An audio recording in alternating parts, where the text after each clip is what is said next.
Alhamdulillahi Rabbil Alamin.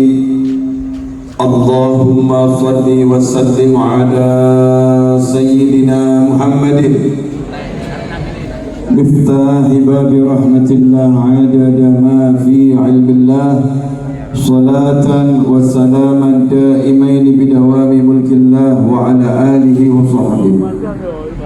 Allahumma salli ala Sayyidina Muhammadin salatan taftahu biha lana futuhal arifin wa tufaqihuna biha fid din wa ala alihi wa sahbihi. Assalamu alaikum warahmatullahi wabarakatuh.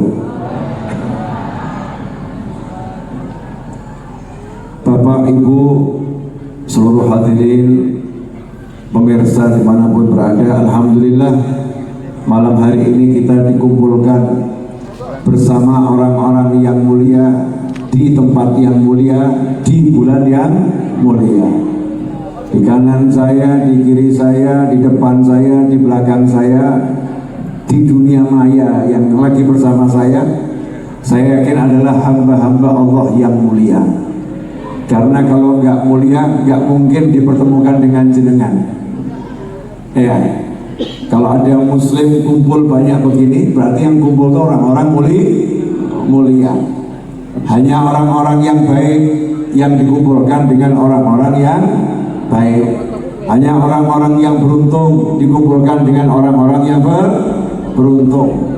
Dan manusia yang paling beruntung adalah manusia yang oleh Allah diperkenankan kenal Kanjeng Nabi Muhammad sallallahu alaihi wasallam.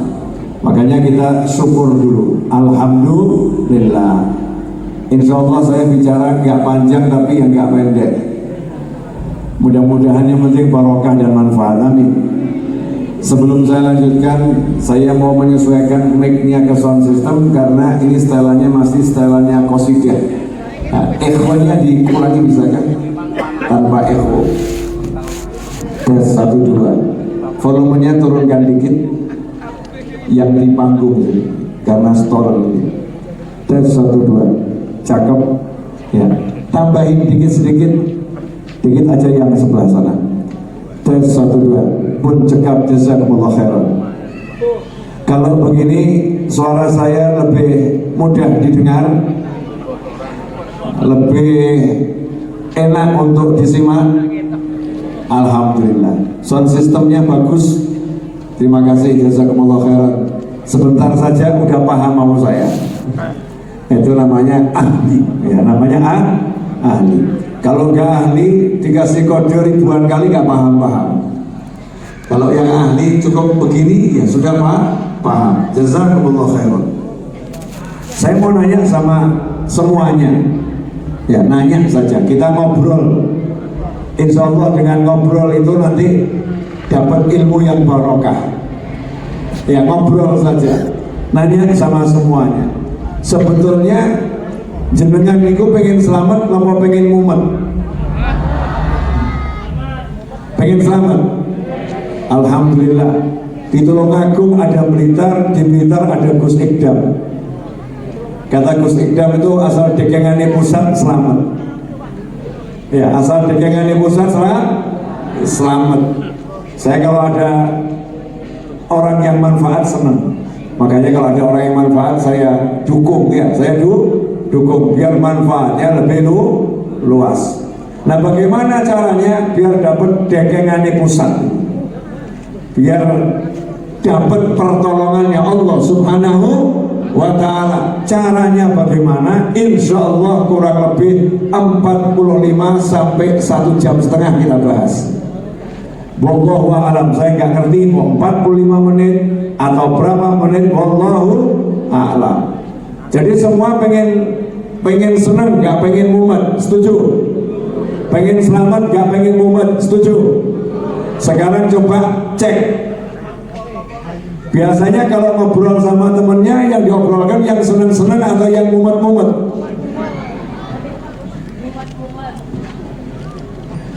Coba dicek.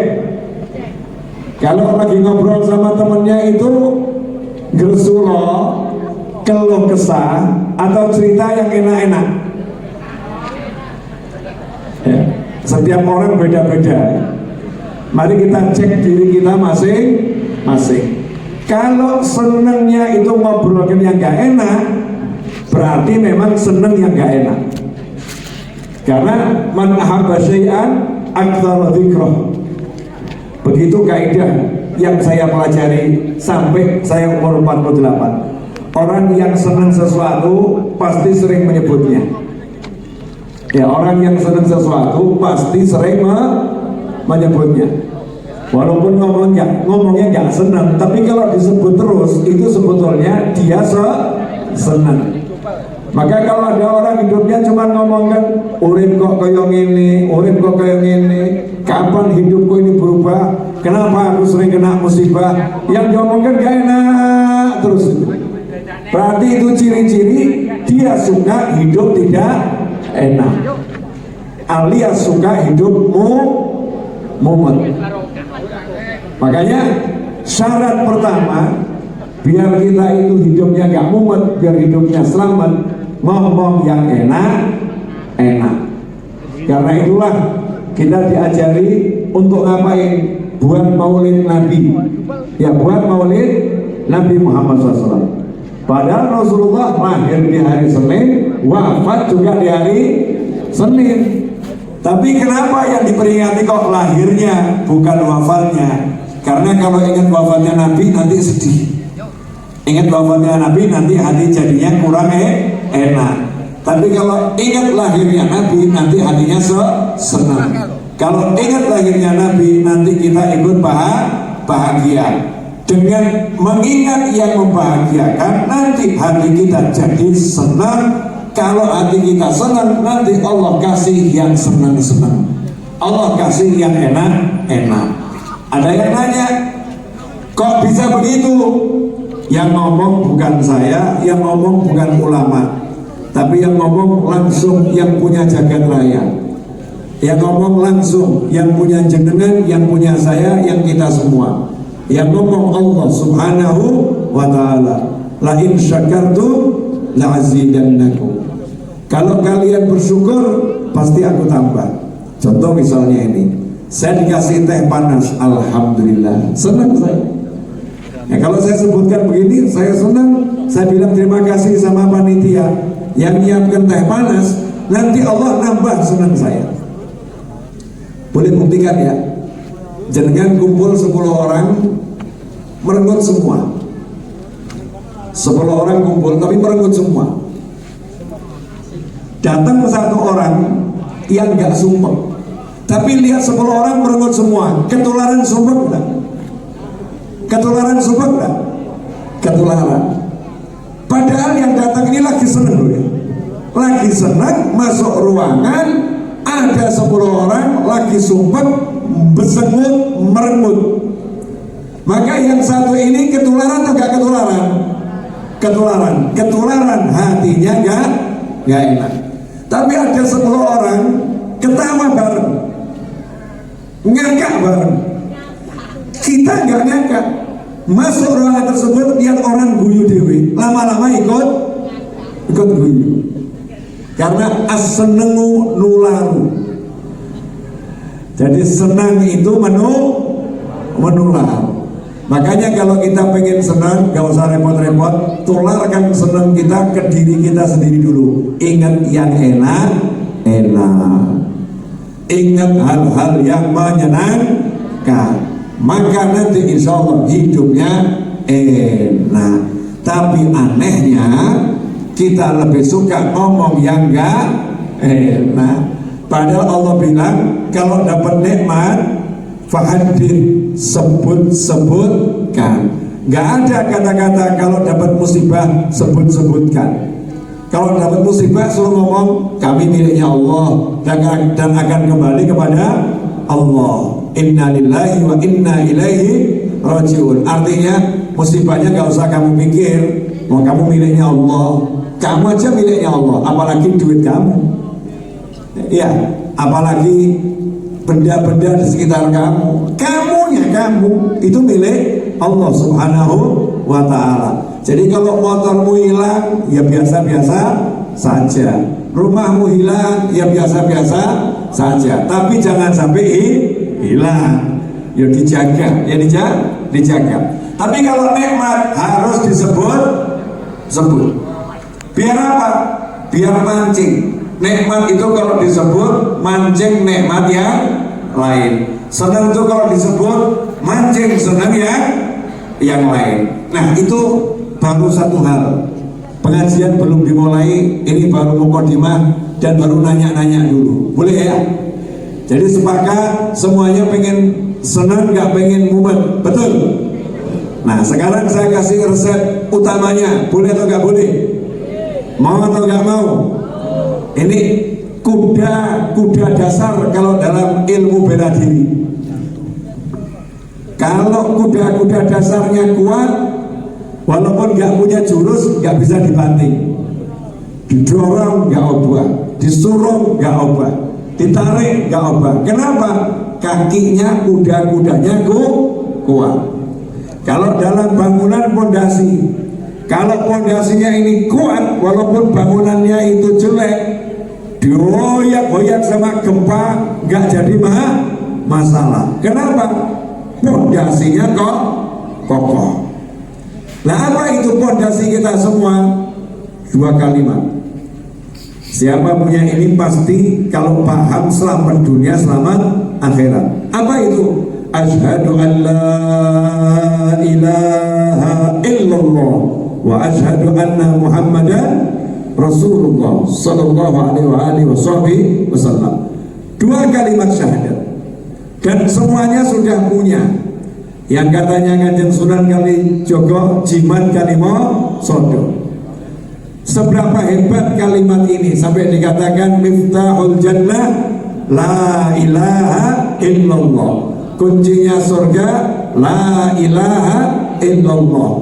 Tapi jangan lupa itu baru kuncinya. Nah kalau ada kunci gak ada yang buka, bisa kebuka enggak? Kuncinya ada. Asing buka sopo. Kalau kuncinya geletak, nggak ada yang buka, surganya tetap kekunci. Nah yang megang kunci utama, yang buka kunci itu hanya satu makhluk Allah Ta'ala, nggak ada yang lain. Siapa itu? Baginda Muhammad Sallallahu alaihi wasallam. Nabi Rasul dari Nabi Adam sampai Nabi Isa alaihissalam. Ketuk pintu surga, mau masuk, surganya nolak. Kamu siapa? Musa. Mohon maaf, kami nggak boleh membukakan pintu ini. Hanya satu manusia yang boleh kamu buka. Kalau yang ngetuk beliau, baru pintunya dibuka, yang lain boleh masuk. Kalau beliau belum ketuk pintu, belum dibuka, maka surga dikunci rapat, nggak ada yang boleh masuk. Siapa manusianya? Nabi Muhammad Sallallahu alaihi wasallam. Nah, kuncinya la ilaha illallah, yang buka Nabi Muhammad Sallallahu alaihi wasallam. Maka siapa yang punya la ilaha illallah tapi gak punya Muhammad Rasulullah, gak mungkin bisa masuk surga. Itu harus satu pasang, la ilaha illallah Muhammadun Rasulullah Sallallahu alaihi wasallam. Nah sekarang apa arti la ilaha illallah? Artinya apa itu? Kalau dipahami nanti hidupnya enak, hidupnya nyaman, hidupnya menyenangkan. Dan saya akan bahas dalam peringatan Maulid Nabi Muhammad SAW. Insya Allah semakin paham semakin ayem, semakin paham semakin tentrem. Saya mulai nanya dulu sama ibu-ibu, boleh? Katanya ladies first, perempuan yang duluan. Bu, langit punyanya siapa? Yakin? Bumi punyanya siapa? Laut punyanya siapa? Gunung punyanya siapa? Suami punyanya siapa? Sampai di situ kok belok jawabannya. Ulangi boleh? Langit punyanya siapa? Bumi punyanya siapa? Gunung punyanya siapa? Harta punyanya siapa? Suami punyanya siapa? Saya punya. Ya punyanya Allah. Punyanya Allah. Anak punyanya siapa? Allah. Orang tua punyanya siapa? Allah. Jagat raya semua ini miliknya siapa? Miliknya Allah. Betul begitu? Oke. Bapak-bapak setuju dengan jawaban ibu-ibu? Setuju ya? Nah, jadi gak usah banyak jawab. Cukup satu kalimat. Setuju. Apa kata ibu? Ibu. Memang biasanya begitu, Bu. Biasanya bapak-bapak itu mau ngomong setuju nanya sama istrinya dulu. Gitu ya Pak ya? Karena kalau sampai bapak ngomong setuju, gak nanya istrinya dulu, sampai rumah tukaran. Ya, sampai rumah tuh tukaran. Kamu ini kok beli kerudung gak ngomong? Padahal itu ngasih hadiah. Belikan kerudung untuk istrinya, tapi gak ngomong dulu, gak nanya warnanya cocok atau tidak. Sampai rumah belum tentu istrinya senang. Pergi gak ngajak-ngajak, beli gak ngomong pakai sendiri kerudungnya. Repot atau gak repot? Repot. Makanya jangan lupakan beliau-beliau. Ya. Tanya dulu sama ibu-ibu, ya baru nanti bapak-bapak tinggal setuju. Nah, saya nanya lagi sama ibu-ibu, boleh ya Bu? Mohon maaf, ini seperti pelajaran anak TK. Ya, tahu enggak artinya kepemilikan? Miliknya Allah, artinya apa? Loh, kok diem? Bingung? Nih, kemarin saya ambil contoh ini ketika di Bangka Tengah. Ini apa ini? Ini apa? Tisu. Tisu ini oleh panitia dihadiahkan kepada saya. Berarti tisu ini milik siapa sekarang? Milik saya. Betul? Tisu ini milik saya. Kalau tisu ini saya gunakan untuk membersihkan dahi saya, pipi saya, boleh atau nggak boleh? Boleh atau nggak boleh? Kalau tisu ini saya gunakan untuk membersihkan kotoran telinga saya, boleh atau nggak boleh? Kalau tisu ini saya gunakan untuk membersihkan hidung saya, boleh atau nggak boleh? Kalau tisu ini saya gunakan untuk mengambil makanan, boleh atau nggak boleh? Kalau tisu ini saya lipat rapi, saya gunakan untuk naruh cincin lamaran, boleh atau nggak boleh? Kalau tisu ini digunakan oleh pemiliknya, saya gunakan untuk ke toilet, untuk bersuci, boleh atau nggak boleh? Kalau tisu ini saya sobek-sobek begini, boleh atau nggak boleh? Kalau tisu ini saya remet-remet, boleh atau nggak boleh? Kalau tisu ini saya banting-banting, boleh atau nggak boleh? Kenapa boleh? Milik saya. Milik saya. Lah jenengan milik siapa? Saya milik siapa? Kita milik siapa? Jadi kalau kita mau dimasukkan neraka oleh Allah, boleh nggak? Kalau mau dimasukkan surga, boleh nggak? Kalau mau dijadikan tidak di surga, tidak di neraka, boleh nggak? Mau dijadikan hidupnya susah, boleh nggak? Mau hidupnya dijadikan senang, boleh nggak? Mau dijadikan sakit terus seumur hidup, boleh nggak?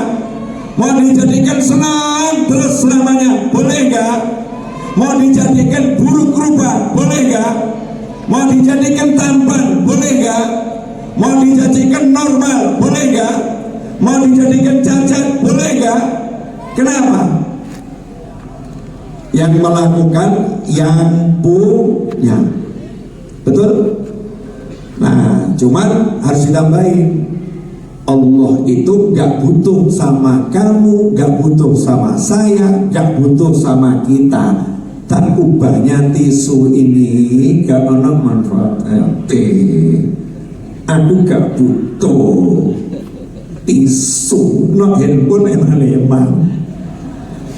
Tapi kalau tisu, ya buat saya aja kan kurang manfaat. Buat saya manusia, buat Allah Jagat raya ini Allah ciptakan, Allah nggak butuh. Allah ciptakan semuanya. Aku nggak butuh. Aku nggak butuh menciptakan kalian. Jadi aja sok, jangan gaya, jangan sok kamu. Ya Allah, aku udah sholat. Ya Allah, aku udah puasa.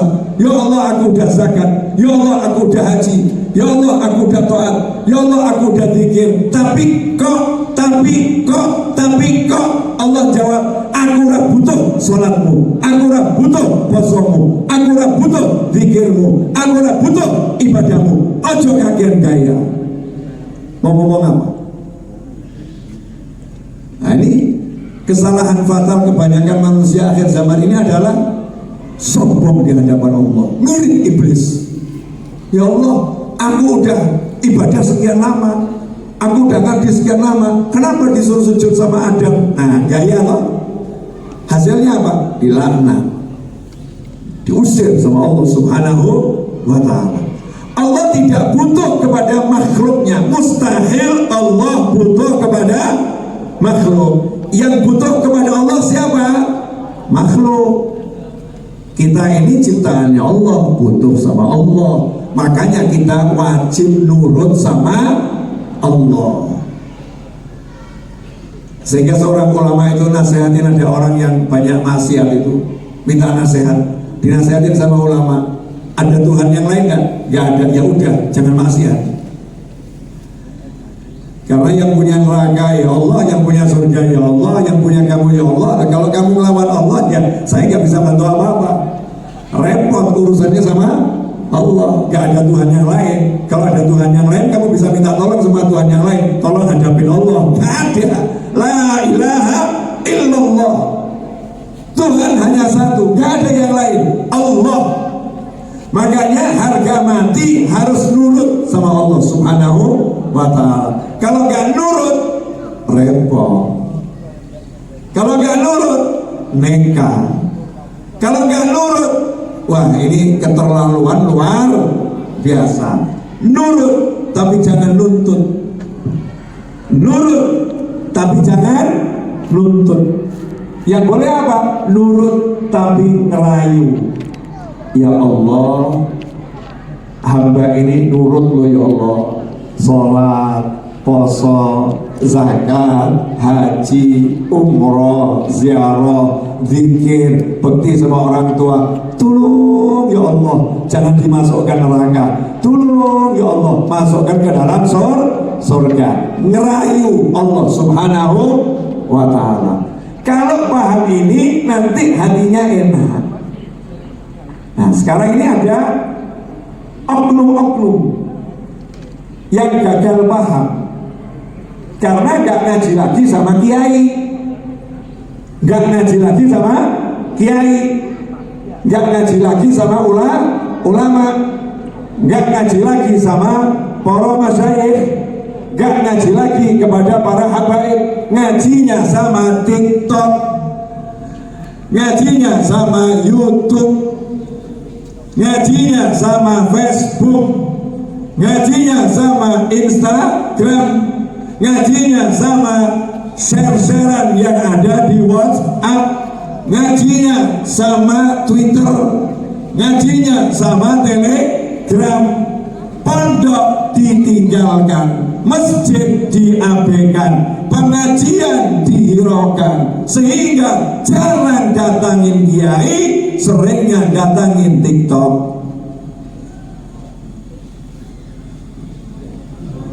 Betul atau betul? Betul atau betul? Bukan nggak boleh tuh ya, saya nggak ngomong nggak boleh. Saya aja sekarang live di YouTube, betul kan ya? Bukan nggak boleh.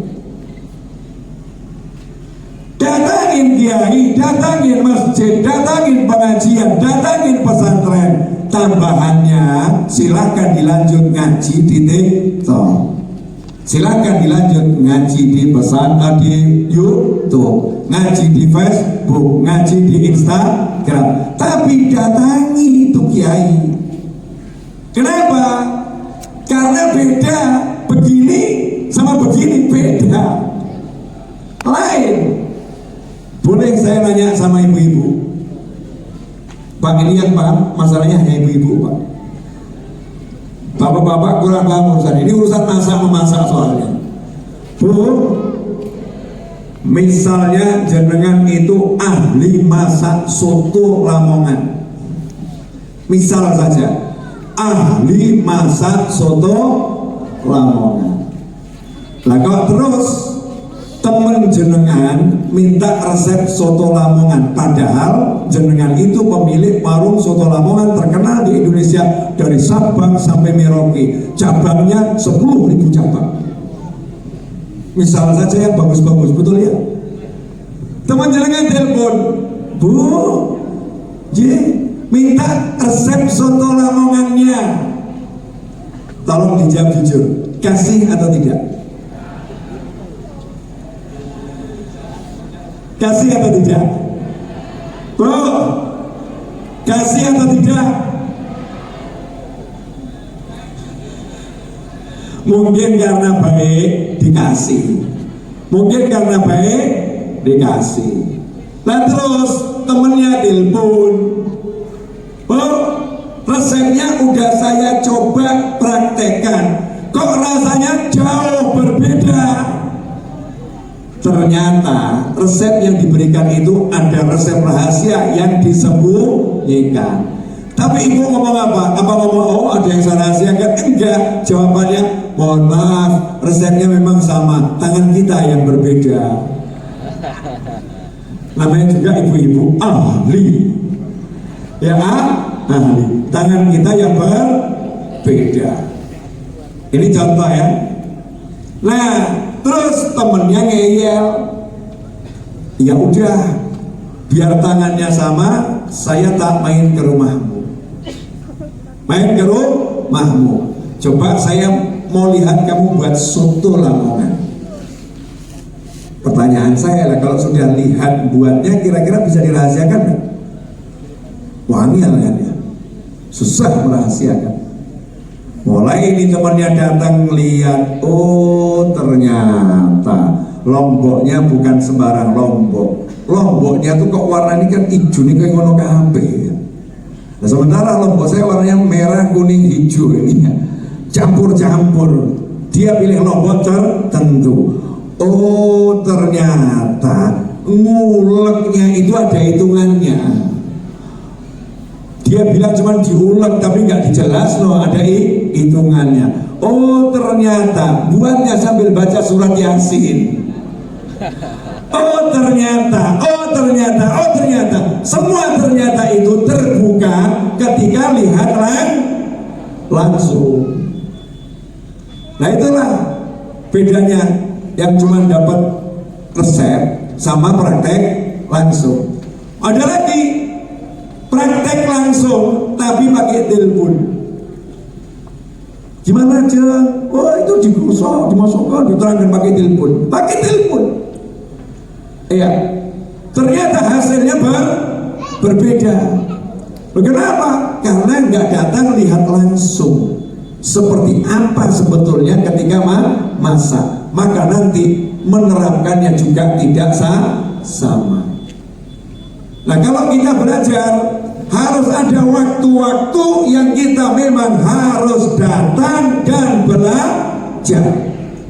Sekarang ini bahayanya medsos membuat ada orang-orang yang akhirnya merasa cukup tiduran di kamar, gak perlu keluar, gak perlu sowan, gak perlu ngaji, gak perlu ke kiai, duduk di rumah, selonjor, blosor, angop, ngiler, rokokan, nyantai. Terus mau dapat al-ilm, dapat ilmu. Oh ya beda. Belum lagi mohon maaf, ini lagi saya sampaikan di mana-mana bulan Maulid ini. Biar kedepannya nanti teman-teman saya jenengan semua yang sudah mencontohkan bagus hadir majelis ini semakin rajin datang ke majelis. Karena yang terjadi di pasar itu kalau sekarang terjadi di pengajian kan repot ya. Sekarang katanya banyak pasar sepi. Ya, Tanah Abang sepi itu gara-gara TikTok katanya. gara-gara tempat belanja online, apapun itu namanya. Yang belanja senang, yang jualan juga senang, betul ya? Perusahaan paketan juga senang. Nah, yang sumpah siapa? Yang punya toko di pasar.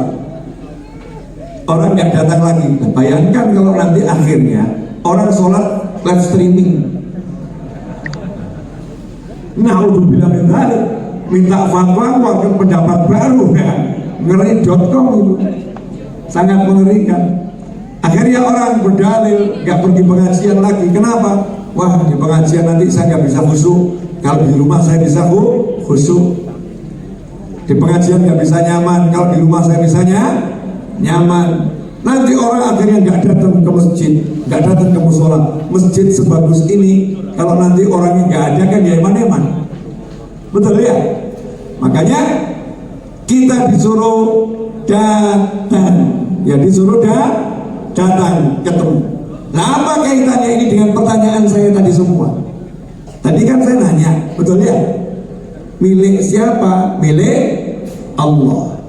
Paham artinya milik Allah? Mirip tisu tadi ini, diremukkan, diremet-remet, dibanting, mau dijadikan apapun, terserah yang membuat, terserah yang memiliki, terserah dia yang pakai, terserah.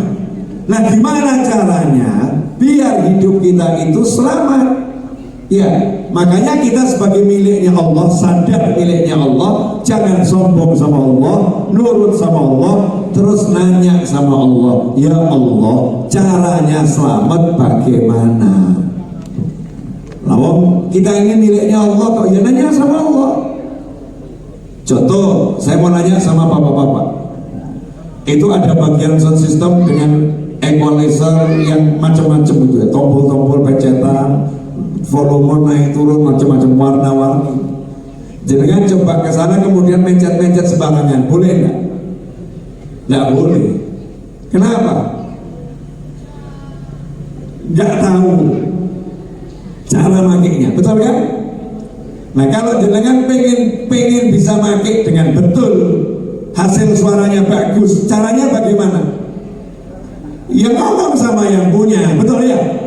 Tolong saya diajari biar nanti hasil pencet-pencet saya ini betul dan suaranya bagus, betul? Betul? Nah, ini apa namanya ini? Handphone, karena saya kasih tahu. Kalau jenengan nggak tahu, dikira ini apa? Bu, kotak gak jelas. Kebetulan kok jenengan butuh ganjelawan, ngambil ini handphone, dijadikan ganjel pintu. Remuk atau gak remuk? Apalagi kok lagi butuh ganjel truk. Wah, adanya kotak ini, kayaknya kok mantep, diambil ganjel motornya, ganjel mobilnya, ganjel truknya, pakai handphone. Yang punya teriak atau gak teriak? Wah, ngawur, kan begitu ya. Nah, kenapa itu terjadi? Karena yang ngambil tidak paham ini handphone. Nah, ini mungkin bisa mulai paham maksud saya. Sekarang saya mau nanya, pohon punyanya siapa? Langit punyanya siapa? Bumi punyanya siapa? Hidup punyanya siapa? Kamu mau pakai hidupnya, mau pakai pohonnya, mau pakai langitnya, mau pakai tanahnya, mau pakai semua milik Allah Ta'ala. Terus gak nanya, asal pakai, remuk atau gak remuk? Remuk. Makanya sama Allah disuruh nanya, fas'alu ahla dzikri in kuntum la ta'lamun. Kalau nggak ngerti ya nanya. Nanya ke siapa? Ke Allah. Yang punyanya Allah kok. Seperti tadi sound system, nanya sama yang punya sound system. Nanya sama Allah, ya Allah, caranya selamat gimana?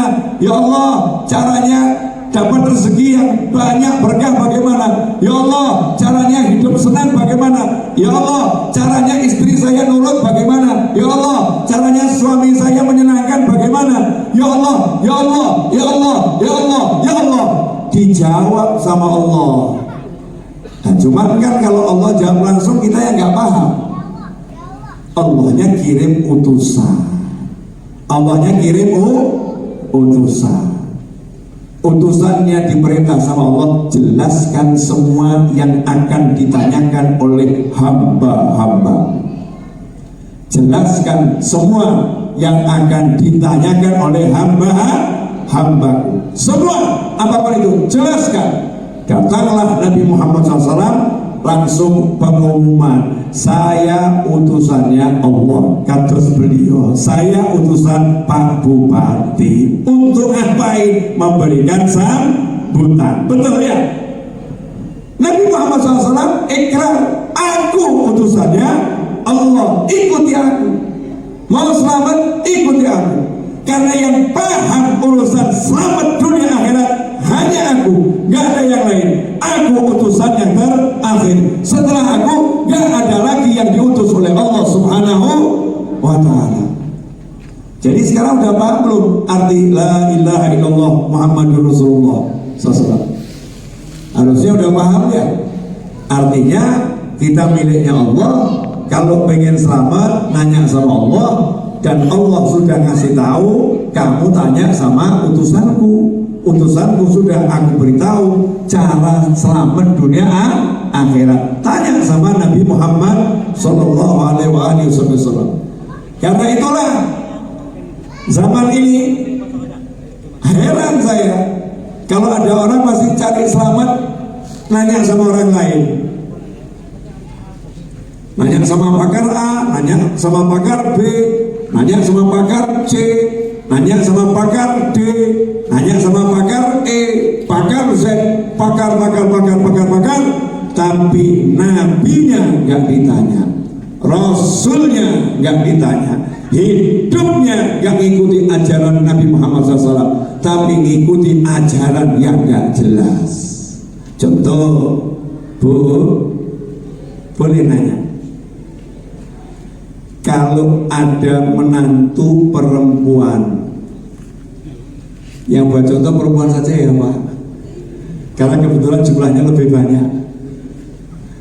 Kalau ada menantu perempuan terus berkata kepada suaminya, berarti kepada anaknya mertua, ya, berkata pada suaminya, jangan sekali-kali kamu utamakan aku di atas, ya, jangan sekali-kali kamu utamakan ibumu di atasku.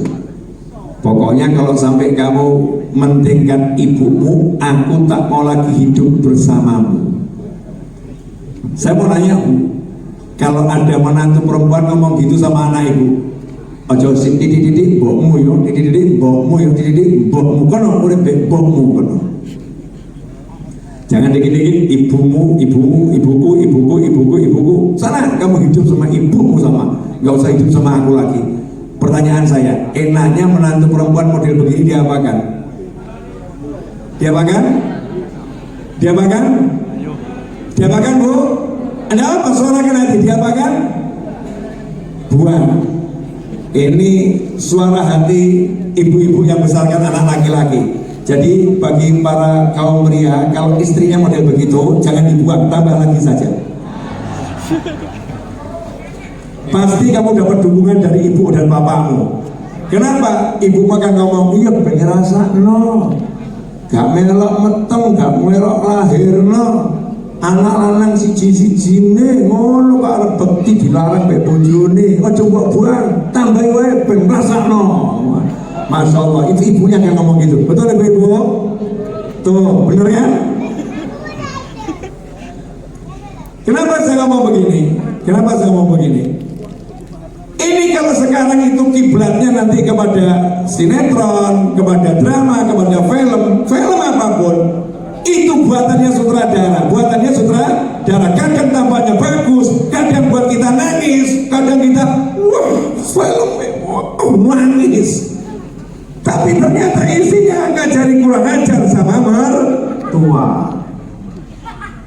Ini yang enggak kali. Terus hidupnya mau bahagia, gak akan. Nah, mau bahagia cuma satu, tiru Nabi Muhammad Sallallahu Alaihi Wasallam. Pasti bahagia. Niru Nabi. Niru Nabi itu hal yang paling gampang. Sekarang saya mau nanya sama bapak-bapak, tiap hari duduk atau nggak duduk? Duduk. Bangun atau nggak bangun? Bangun. Berbaring atau nggak berbaring? Berbaring. Masuk toilet atau nggak masuk toilet? Masuk kamar mandi atau nggak masuk kamar mandi? Keluar atau nggak keluar? Makan atau nggak makan? Minum atau nggak minum? Masya Allah. Naik kendaraan atau nggak naik kendaraan? Naik. Apapun kendaraannya. Pertanyaan saya, jenengan niru siapa? Waktu duduk yang ditiru siapa? Waktu bangun yang ditiru siapa? Waktu minum yang ditiru siapa? Waktu makan yang ditiru siapa? Waktu pakai baju yang ditiru siapa? Waktu lepas baju yang ditiru siapa? Waktu pakai sandal yang ditiru siapa? Kalau nggak niru Nabi Muhammad SAW, jangan harap bahagia dunia akhirat. Nggak mungkin bahagia. Tapi kalau niru Nabi SAW, pasti bahagia. Nah itulah kenapa para kiai kadang pakaiannya sederhana, biasa, harganya mungkin murah, kadang cuman kaosan, tapi ke orang nonton gerdek, wibawanya luar biasa. Kenapa? Pak Yai bilang, dari mulai saya kecil sampai saya umur 65 tahun belum pernah saya pakai kaos tangan kiri dulu, nggak pernah. Saya kalau pakai kaos tangan kanan dulu, kalau lepas tangan kiri dulu. Saya niru Kanjeng Nabi Muhammad SAW. Tak bayang itu Kanjeng Nabi Muhammad SAW. Ya pantas. Ya, jadinya berwibawa. Lagi kita pakai baju gak jelas yang ditiru siapa. Pakai sandal gak jelas yang ditiru siapa. Lepas sandal gak jelas yang ditiru siapa. Jadi hidupnya gak punya iman, hidupnya gak punya panutan, hidupnya gak punya pembimbing, sehingga jalannya semaunya sendiri, gak sesuai yang dimau sama yang punya, gak sesuai yang dimau sama Allah. Allah udah kasih utusan, ngajarin, tinggal amati, tiru, plot, selesai. Gampang, gak susah. Ada yang ngomong, ini agak gaya ini, loh, Yai, Ustadz, Habib, tapi itu kan urusan sepele. Cuman masalah pakai sandal, pakai baju, masuk kamar mandi, keluar kamar mandi, duduk, bangun, tidur. Masa itu bisa merubah hidup menjadi bahagia dan tidak bahagia? Kelihatannya kok nggak masuk akal. Kelihatannya kok nggak masuk akal. Betul. Ya, kelihatannya nggak masuk akal. Saya kasih contoh sederhana. Punya kartu ATM? Punya. Kalau masuk kenyang kuali bisa dipakai enggak? Loh, kamu di bank duitnya banyak loh. Duitnya banyak, ATM-nya uangnya banyak. Mau ngambil 100.000, itu mesin ATM ngasih aturannya masukkan kartunya, arahnya begini, kuali bisa. Nggak jadi. Urusan sepele, kartunya ada, saldonya ada, mesinnya oke, masukannya betul, melumah, tapi kuali. Diterima sama mesinnya, ditolak. Jadi kalau hidup kita ini nganggep ilmunya Nabi sepele, itulah awal kegagalan kita dalam menjalani hidup. Tidak ada satupun hal yang berkaitan dengan Nabi Muhammad SAW itu sepele. Semuanya luar biasa. Sampai ulama itu bahas pakai selendang begini, itu di kanan atau di kiri, itu dibahas. Tidak asal kemudian dicantol nontok gini. Enggak, itu kenapa di kiri itu? Ada ulama yang mencontohkan di kiri, ada riwayatnya dari Nabi Muhammad SAW.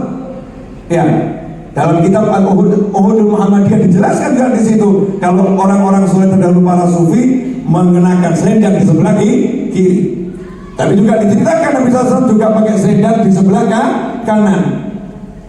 Intinya kanan kiri itu niat niru Nabi. Enggak kemudian sembarangan, diteliti. Gimana ya Nabi kalau pakai selendang? diteliti, ditiru sampai sedemikian rupa. Nah, kenapa Nabi ditiru? Boleh saya jelaskan dikit lagi? Alhamdulillah sudah 45 menit. Ya, 45 menit.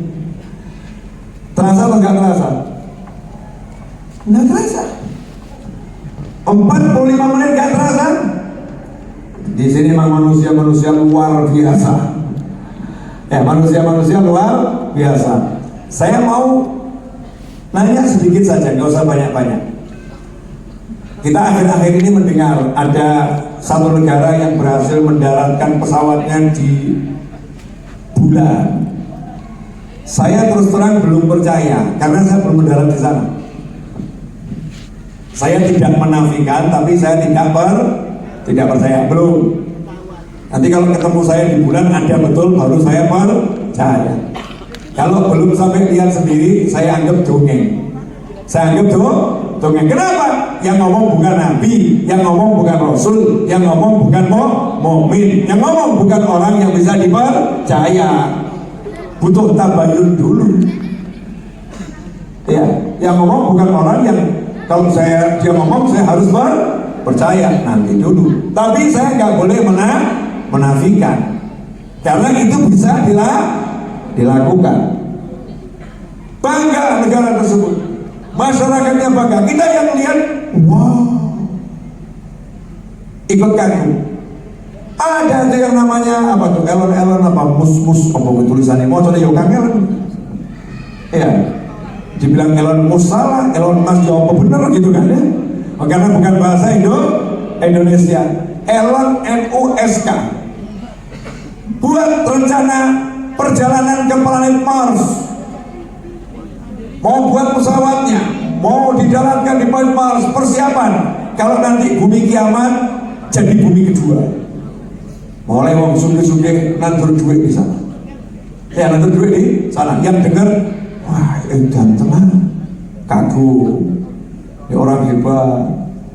Ya, ini orang hebat. Handphone ini live YouTube, live streaming, orang bilang ini teknologi modern. Betul. Mohon maaf, saya Naufal bin Muhammad Al-Idrus yang dipanggil dengan Novel. Ya, dipanggil dengan Novel, mengatakan ini teknologi yang tertinggal. YouTube ini handphone, live streaming, ya Android, kemudian iOS. Kita lihat gemerlapnya dunia dengan teknologi, itu semua tertinggal. Mesti kaget, benar modern kok dibilang tertinggal. Dalilnya mana? Ya kalau saya gak punya dalil, gak akan ngomong. Yang paling mutakhir itu hanya satu, gak ada yang lain.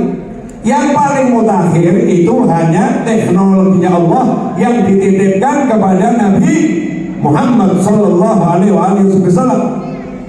Selain itu gak mungkin teknologi mutakhir, tapi metode teknologi yang akhir, yang semakin tertinggal.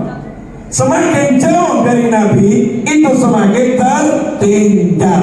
Semakin jauh dari Nabi, itu semakin buruk. Semakin jauh dari Nabi, itu semakin jauh dari kebenaran. Semakin dekat dengan Nabi, semakin baik. Semakin dekat dengan Nabi, semakin mulia. Semakin dekat dengan Nabi, semakin benar. Semakin dekat dengan Nabi, semakin hebat. Termasuk teknologi. Teknologi yang paling hebat, teknologinya Nabi Muhammad SAW. Yang lain merancang pesawat ruang angkasa, mumet, ruwet, harus pakai ditutup rapat, gak boleh kena angin. Nabi naik buruk, kanginan, calon tutupi, kendaraan biasa. Tapi sekali melangkah sejauh pandangan mata. Teknologinya siapa yang tertinggal? Ayo ngomong. Kita sibuk mau live streaming, harus ada kuota internet. Walaupun handphonemu bagus, gak ada kuota internetnya, gak ada wifi-nya, bisa buat live streaming? Gak bisa. Buat WhatsApp bisa?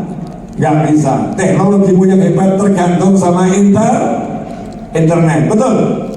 Internetnya ada, baterainya habis, bisa dipakai? Udah nggak bisa. Lemah teknologinya Nabi Muhammad SAW yang Allah ajarkan pada Nabi. Gak butuh dicas, gak butuh listrik, gak butuh sinyal, gak butuh layar. Kenapa? Semuanya udah ada dalam tubuh manusia. Contoh, boleh saya kasih contoh? Ini biar kita ini nggak hubungan sama yang begini-begini loh. Makanya para wali itu nggak ada yang delok handphone. Wow, lihat orang bisa ke planet. Wow, nggak ada. Biasa aja. Nggak kemudian jadi sibuk dengan begitu-begitu, enggak. Kerjaannya para wali nggak berubah. Sholat, zikir, ngajar, sholat, zikir, ngajar. Sampai hari kiamat pekerjaannya wali yaitu sholat, zikir, ngajar, sholat, zikir, ngajar, sholat, zikir, ngajar, berbuat baik, selesai. Kenapa? Karena dengan begitu bisa menggunakan sekujur tubuhnya menjadi teknologi yang paling mutakhir. Dan itu sudah difilmkan sama orang-orang barat. Orang barat itu memfilmkan teknologi tersebut. Kalau manusia bisa ini, maka manusia menjadi sesuatu yang luar biasa. Saya nggak mau sebutkan nama filmnya, nanti bawa tonton malah dosa aku. Ya, karena saya khawatir kalau dia nggak disensor nanti kan bahaya. Sekarang ini mulai kepala manusia ditanam chip. Ya ditanam chip. Karena apa? Karena udah sadar tidak ada yang lebih hebat dari tubuh manusia. Tidak ada yang bisa gantinya. Sayyidina Umar bin Khattab radhiyallahu taala anhu. Ini belum mulai ceramahnya. Belum muqaddimah. Sabar. Muqaddimah dulu, ngobrol dulu. Kan tadi saya ngajak ngobrol. Sayyidina Umar bin Khattab radhiyallahu taala anhu. Siapa beliau? Mertuanya Nabi Muhammad SAW. Karena putrinya Sayyidah Hafsah itu dinikah oleh Nabi Muhammad SAW. Dan beliau adalah sahabat yang menjadi khalifah kedua. Sejarah mencatat Sayyidina Umar bin Khattab radhiyallahu taala anhu khutbah Jumat. Tiba-tiba di tengah-tengah khutbah bersuara lantang mengomando pasukan perang yang jaraknya lebih dari 500 kilo. Yusariyah jabal. Pasukan naik ke atas gunung. Sahabat yang melihat Sayyidina Umar tengah-tengah ceramah kok komando pasukan. Sahabat ya Anda tanya, ini yang dikomando Sariyah 500 kilo lebih. Apa yang terjadi di sana? Penasaran? Karena Sayyidina Umar sudah punya teknologi yang paling termutakhir, teknologinya Nabi Muhammad SAW. Gak butuh kamera, gak butuh handphone. Ngapain Sayyidina Umar? Live streaming. Pakai apa? Pakai bola mata. Gak butuh drone, gak butuh CCTV, langsung bola mata. Yang akses bola mata siapa? Hati mengakses bola mata, lihat, nggak bisa bicara. Jarak itu jadi tidak ada, jadi dekat. Suaranya tinggal ngomong langsung nyampe, lalu di depan mata. Dicek setelah 1 bulan, pasukan perang kembali ditanya, waktu hari Jumat kok Khalifah ngomong naik gunung ada apa? Oh iya, kami waktu perang lagi terdesak, ya mau kalah. Tiba-tiba dengar suara Khalifah, kami ikuti, kami naik ke atas gunung dan hasilnya menang. Jadi sahabat itu satu pasukan semua bisa dengar suara Sayyidina Umar bin Khattab radhiyallahu taala. Nah itulah kemudian dalam bahasa syariat dibalut dengan nama karomah. Dengan nama karomah. Nah karena orang-orang yang membuat ini gak punya karomah, yang membuat handphone gak bisa punya keramat, dipelajari gimana caranya menampilkan keramat itu dalam kehidupan nyata di akhir zaman. Berarti ini produk hasil tiruan yang sifatnya gak mungkin sama dengan aslinya, dan ini tertinggal oleh aslinya, ini tertinggal oleh zaman. Kalau kita mau punya aslinya, gampang caranya. Pakai baju tangan kanan, lepasnya tangan kiri. Duduk baca bismillah, bangun baca bismillah, baca sholawat, kemudian baca doa kafaratul majlis. Kalau mau makan dengan tangan kanan, ya kemudian awali dengan bismillahirrahmanirrahim. Mau tidur wudu dulu, baca ayat kursi, baca tasbih, tahmid, takbir seperti yang diajarkan. Sisi tubuh sebelah kanan. Masya Allah, tinggal ikutin, nanti nyampe. Ya nanti nyampe. Mau contoh lagi? Contohnya banyak atau sedikit? Nanti ceramahnya kelamaan. Ya, Bu, kalau misalnya ibu satu langkah sampai Mekah, senang nggak? Mau nggak? Satu langkah sampai Mekah, mau nggak? Mau nggak? Pengen nggak? Bohong. Kenapa saya bilang bohong? Karena begitu saya bilang pengen nggak punya handphone, pengen nabung, kemudian punya duit berangkat ke toko beli handphone, betul? Nah ini diajarin, mau nggak satu langkah sampai Mekah? Mau, pengen nggak? Pengen. Caranya amati tiru vlog Nabi Muhammad SAW, bisa nggak? Waduh itu ya, rodo abot ya ini. Kok abot apanya? Beratnya di mana?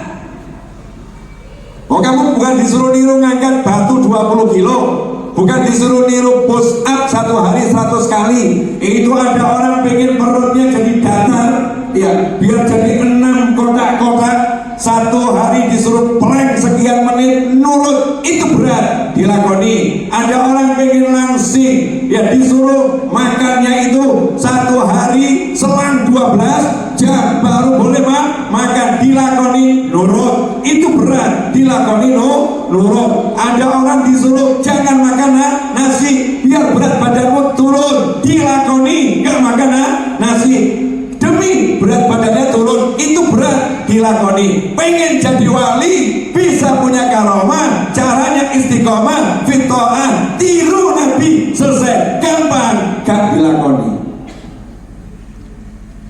Betul? Betul? Nah kalau kita niat lakoni kan gampang. Contoh nih, niat nih, ini ngambil aja bismillahirrahmanirrahim.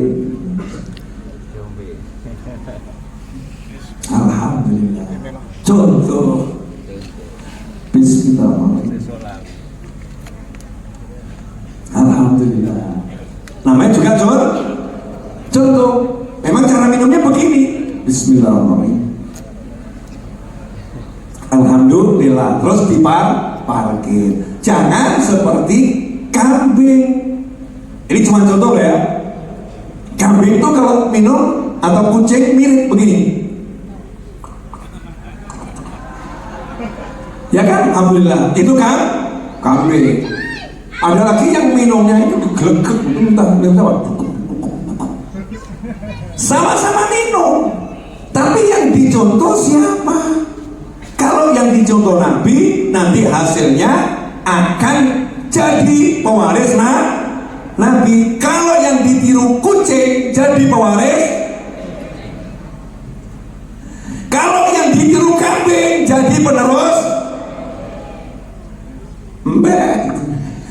Jadi penerus mbak. Contoh lagi boleh. Tahu Mbah Yai Mangli rahimahullah, Mbah Yai Mangli itu yang ada di Magelang Solo Tigo ya.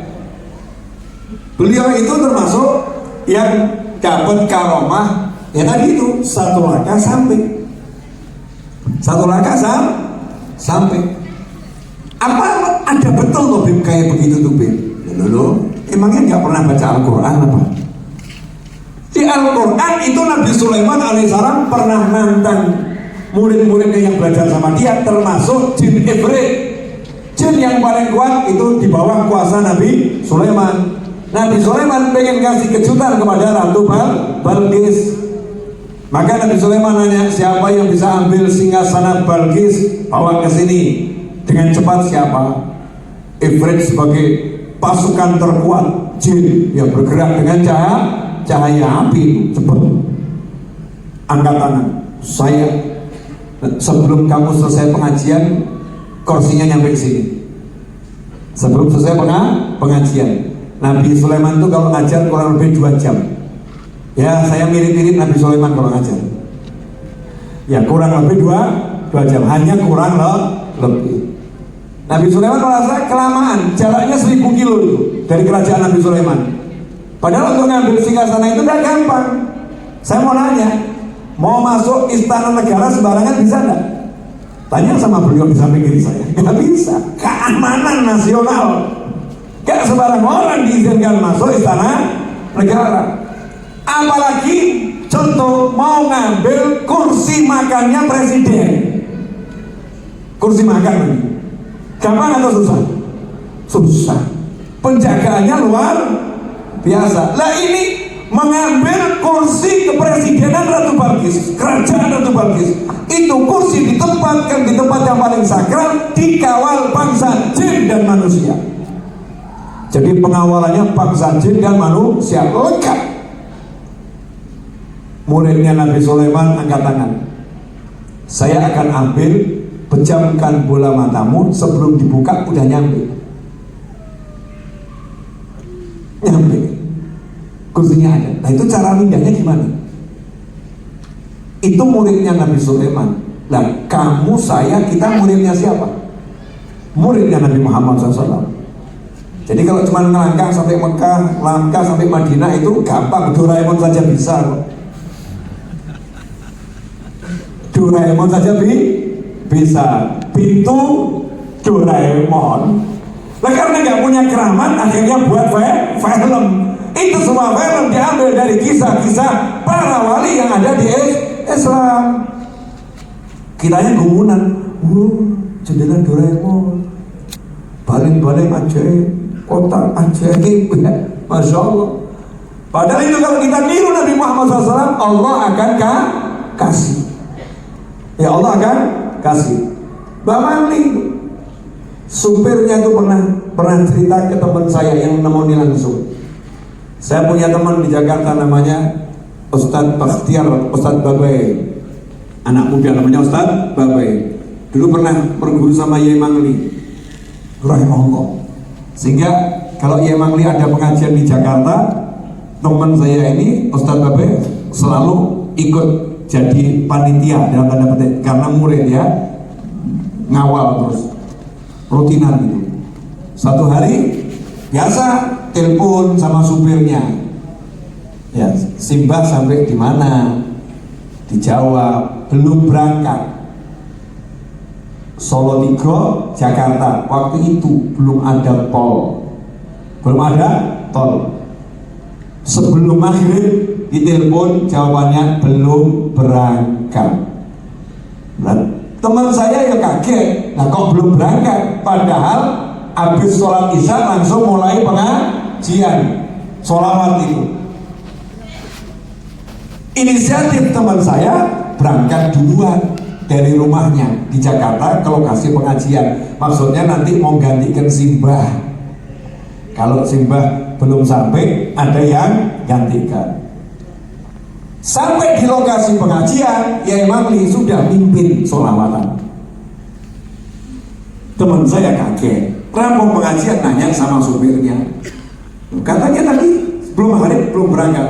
Ya memang masih ada di Solo Tiga. Nah terus ya udah mau maghrib itu diajak Simbah masuk mobil, kemudian dikasih amanah satu, gasnya dipancal ya, ojo dirim. Gasnya dipancal, ojo dikirim. Boleh ngegas, nggak boleh ngerim. Suruh lihat depan. Itu katanya supirnya, saya lihat melewati Cirebon, melewati Cikampek, lihat semua itu jalan. Tapi anehnya habis maghrib udah sampai Jakarta. Pripun? Mau pakai teknologi pesawat terbang? Kalah. Kok ruwet pakai cek tiket, pesen kursi, boarding, selano KTP, pasang sabuk, tegakkan sandaran kursi, ruwet. Ya balik, gas, ojo kirim. Nyampe. Enak atau gak enak? Enak. Itu ilmunya Nabi Muhammad Sallallahu Alaihi Wasallam. Nah, kita gak ngejar itu, bukan itu. Kenapa ini saya pertontonkan sekarang? Saya pertontonkan agar kita nggak terlalu mendewa-dewakan, mengagung-agungkan teknologi, kemudian mengabaikan ajaran Nabi Muhammad Sallallahu Alaihi Wasallam. Urusan ngecas handphone, perhatian, chargernya jangan kebesaran, nanti jebol handphonenya, perhatian. Betul ya? Kalau ngecas jangan kelamaan, nanti baterainya lama-lama bisa melembung, perhatian. Kalau naruh handphonenya jangan sampai kutahan air, perhatian. Tapi kalau duduknya tiru Nabi, jangan sampai gak tiru, nanti bahaya, ya perhatian.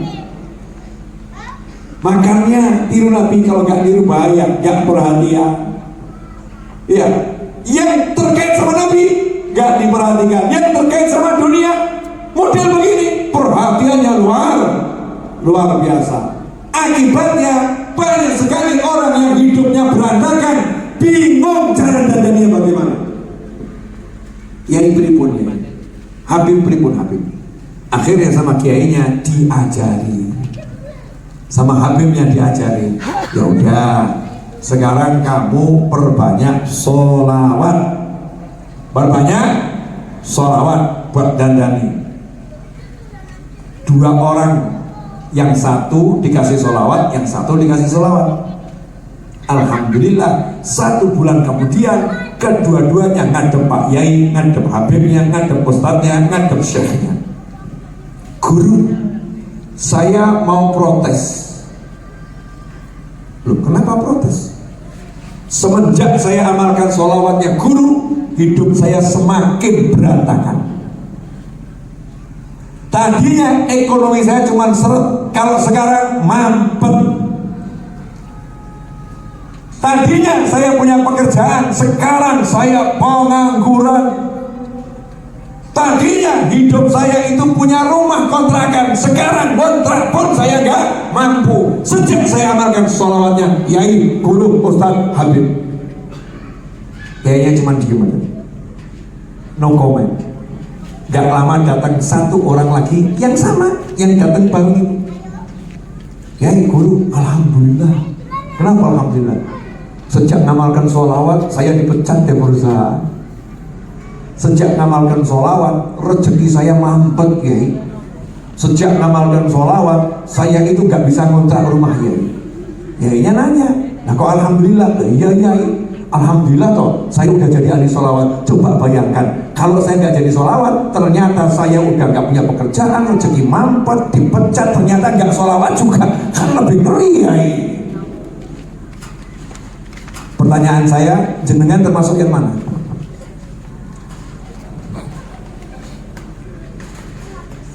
Jenengan termasuk yang mana? Ayo, termasuk yang mana? Yang Alhamdulillah walaupun tapi sholawat, atau goro-goro sholawat tambah remuk kabeh. Semenjak saya sholat saya jadi berantakan, semenjak saya puasa jadi berantakan, semenjak saya zikir jadi berantakan, semenjak saya ikut pengajian jadi berantakan. Memang biasanya begitu. Tadi yang gak rajin pengajian, ikut pengajian, tiba-tiba hidupnya semakin rezekinya serot ya. Itu godaannya orang yang ngaji.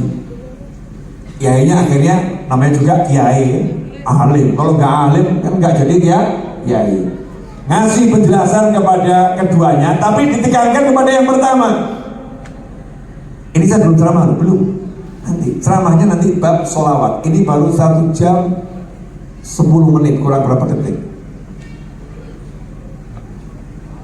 Lanjut atau cukup? Saya mau cerita dikit boleh?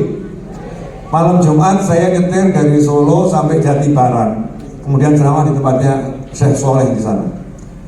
Kemudian lanjut saya ke Jakarta, ke Puncak, ceramah di Puncak hari Jumat. Di Bogor, Puncak Bogor, Jakarta, kemudian ke Puncak Bogor. Dari Puncak Bogor saya nyetir kembali ke bandara, terus terbang ke Pangkal Pinang di Bangka Tengah, di Namang kalau nggak salah, ceramah siang-siang di sana. Terus saya terbang balik ke Jakarta hari itu juga, jadi landing ceramah, terus terbang lagi naik mobil, malamnya saya ceramah. Malamnya saya ceramah. Terus mobil saya telepon murid saya sore-sore itu dari Pangkal Pinang. Saya minta murid saya terbang dari Solo ke Jakarta, tolong kamu terbang untuk bawa mobilnya balik ke Solo. Murid saya balik ke Solo, malam-malam bawa mobil. Ya, saya malam-malam itu setelah ceramah sekitar jam 1 jam 2 istirahat sebentar, menjelang subuh berangkat ke Bandara Halim. Terus saya terbang ke Surabaya. Kenapa? Karena jam setengah 10 saya harus ngajar online. Ya, harus ngajar online. Saya cari penerbangan yang ke Solo kesiangan semua, nggak ada yang pagi. Kalau bisa ke Solo, kan nanti dari Solo ke Tulungagung, oke. Tapi kalau kesiangan Solonya, nanti kajian online-nya hilang. Maka saya terbang ke Surabaya. Dari bandara saya ambil taksi ke hotel hanya untuk ngajar online. Ya, selesai ngajar online, kemudian saya pergi belanja keperluan untuk majelis sebentar. Kemudian naik mobil ke sini ceramah. Pertanyaannya, apakah ceramahnya perlu diperpanjang?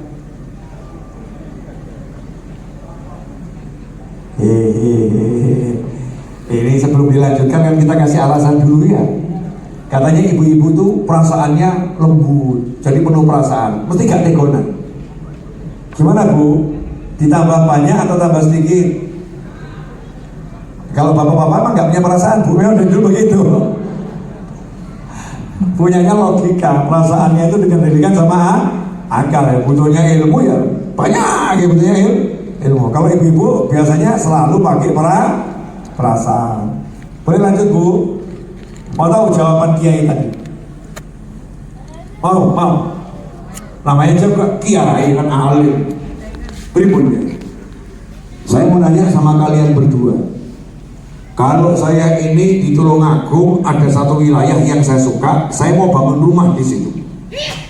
Kebetulan di situ sudah tidak ada tanah yang dijual. Yang ada itu bentuknya sudah jadi rumah.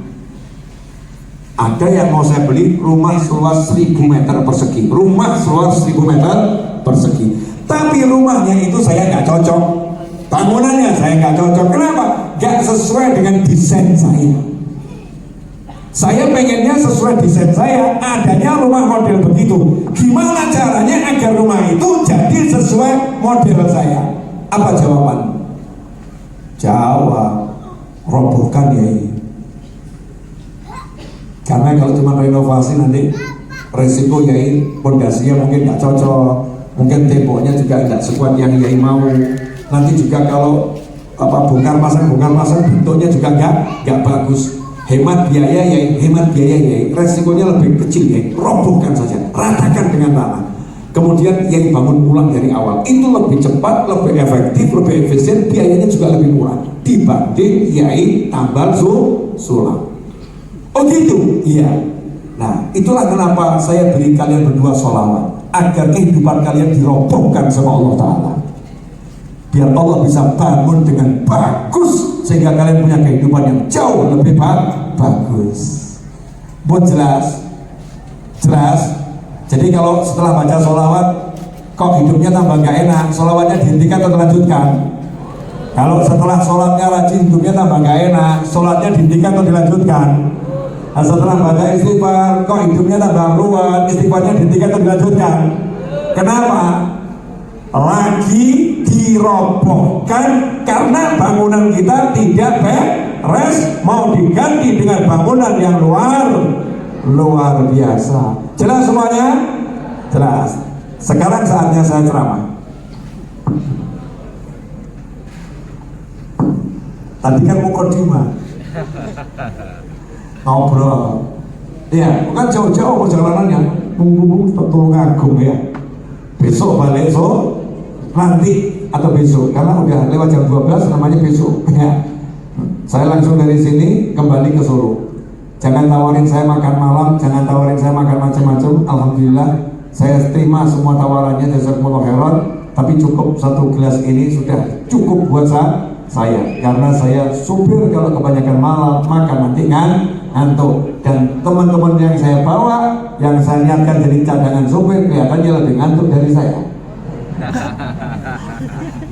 Daripada kan lebih baik saya supirin sendiri, cuman etok-etok saja kalau dekat pengajian digantikan gitu ya, biar ketok gagah gitu ya. Masa kiainya nyupir sendiri gitu, kelihatan punya supir gitu ya. Sholawat. Ini kita lagi bicara tentang sholawat. Pernah sholawat? Pernah sholawat? Dusta. Loh, saya ngomong begini kan semua domblong ya. Saya ini sering sholawat kok dibilang dusta. Dusta. Kita itu nggak pernah sholawat. Yang ada kita minta Allah bersolawat. Itulah yang disebut kita bersolawat. Kita nggak pernah solawat. Yang solawat itu adalah Allah Subhanahu wa Ta'ala. Kita dikatakan bersolawat ketika kita minta Allah bersolawat. Disebut kita lagi bersolawat. Boleh dijelaskan? Oke. Inna Allah wa malaikatahu yusalluna 'alan nabi. Ya ayyuhalladzina amanu sallu 'alaihi wa sallimu taslima. Allahumma salli wa sallim wa barik 'alaihi wa ala alihi wa sahbihi. Ayat ini ketika turun, para sahabat geger, gempar, dan penuh tanda tanya. Kenapa? Karena Allah bilang, Innallaha, sesungguhnya Allah bersolawat pada Nabi, wa malaikatahu, dan sesungguhnya para malaikat bersolawat kepada Nabi. Sahabat langsung ditunjuk sama Allah. Ya ayyuhalladzina amanu, hei kalian yang ngaku iman, hei kalian orang-orang yang beriman, hei kalian mukmin, salawat kalian semua, salam kalian semua kepada Nabi Muhammad SAW. Sahabat dengar ayat ini takut. Takutnya bagaimana? Nah, kalau nanti saya sholawat gak sesuai yang dimau Allah kan jadi salah. Karena arti sallu itu bersolawatlah, artinya doakanlah. Lah mau doakan Nabi apa? Mau doakan Nabi apa? Nanti kalau salah kan gawat. Datanglah sahabat menghadap Nabi Muhammad sallallahu alaihi wasallam. Tanya sama Nabi Muhammad SAW. Dalam hadis muttafaqun alaih, rawahul Bukhari wa Muslim, riwayat Imam Bukhari dan Muslim, juga riwayat-riwayat yang lain. Nanya kepada Nabi Muhammad SAW, ya Rasulullah, sesungguhnya Allah telah mengajarkan kepada kami salam kepadamu. Nah, ini yang kadang gak kita renungkan. Jadi ucapan salam kepada Nabi itu bukan Nabi yang ajari. Kan Allah tadi perintah itu bersolawat dan salamlah, sallu alaihi wa sallimu taslima. Jadi dalam ayat itu perintahnya satu atau dua? Dua. Satu perintah solawat, dua perintah salam. Dan dua-duanya ini hukumnya wajib. Perkara wajibnya bagaimana, penjabaran ulama sudah cukup jelas ya. Tidak saya bahas malam hari ini. Saya mau ngambil sisi hikmahnya saja. Perintahnya ada dua, satu solawat, yang kedua salam. Sahabat ngomong, ya cerdasnya sahabat, kalau salam kami sudah diajari oleh Allah Ta'ala. Ya, kapan itu? Ketika Mi'raj. Ketika Nabi Mi'raj ucapkan at-tahiyatul mubarakatus salawatut tayyibatu lillah, Allahnya menjawab, assalamu alaika ayyuhan nabiyyu wa rahmatullahi wa barakatuh. Berarti ucapan salam yang pertama kali yang sesuai maunya Allah, yang memberikan siapa? Allah. Yang mengucapkan siapa? Allah. Yang berkata siapa? Allah. Di mana? Di tempat Rasul bermunajat kepada Allah, bertemu dengan Allah di Sidratul Muntaha. Assalamu alaika ayyuhan nabiyyu wa rahmatullahi wa barakatuh. Seandainya gak diajarin sama Allah, maka tidak ada satupun yang akan mampu mengucapkan salam kepada Nabi. Gak ada. Yang dimaksud oleh Allah dalam Al-Quran. Tapi sama Allah udah diajarin, maka sahabat ngomong, amma salam. Kalau urusan salam udah diajarin oleh Allah Ta'ala. Nah kalau disuruh sholawat doakan jenengan itu gimana? Ya bagaimana? Kaifa nusalli alaika? Bagaimana caranya kami bersolawat kepada wahai Nabi Muhammad SAW? Makanya yang nggak paham kan, terus jadi mencela. Jangan sholawat nariyah, jangan sholawat munjiah, itu nggak diajarkan Nabi. Ini salah paham ini. Sholawat itu bentuknya boleh macam-macam, boleh nariyah, boleh munjiah, boleh tijaniyah, boleh tibil qulub, boleh sholawat apapun yang diajarkan ulama, silakan amalkan. Sholawat itu bentuknya beda-beda, tapi caranya cuma satu, nggak ada cara yang lain. Bagaimana caranya? Nabi ngajari, ucapkanlah Allahumma sholli ala Muhammadin dan seterusnya. Ada beberapa riwayat yang intinya Nabi ngajarin kita bukan bersolawat, tapi Nabi ngajarin kita nyuruh Allah bersolawat. Coba kita terjemahkan. Allahumma artinya apa? Duhai Allah. Itu bentuk nida, memanggil Allah. Allahumma, ya Allah. Kalau diterjemahkan bebas gitu, Allahumma, ya Allah. Artinya kita manggil Allah, minta sama Allah dengan tolong, ya Allah, tolong gitu. Sholli, engkau bersolawat pada Nabi Muhammad SAW. Jadi selama ini jenengan kalau baca solawat itu lagi bersolawat atau nyuruh Allah solawat? Nah yang ngajarin kita nyuruh Allah solawat siapa? Nabi Muhammad SAW. Berarti Nabi ngajarin kita nyuruh Allah solawat. Kenapa Nabi ngajarin kita nyuruh Allah solawat? Satu, karena tidak ada yang mampu bersolawat kepada Nabi seperti yang dimau Allah kecuali Allah sendiri. Makanya kita disuruh ngomong Allahumma sholli, ya Allah, tolong kamu yang bersolawat. Allahnya jawab, innallaha wa malaikatahu yusholluna 'alan nabi. Kalau Allah selalu sholawat sama Nabi. Berarti setiap kali kita sholawat, sejatinya yang sholawat siapa? Yang sholawat siapa? Kita hanya minta, tapi yang sholawat siapa?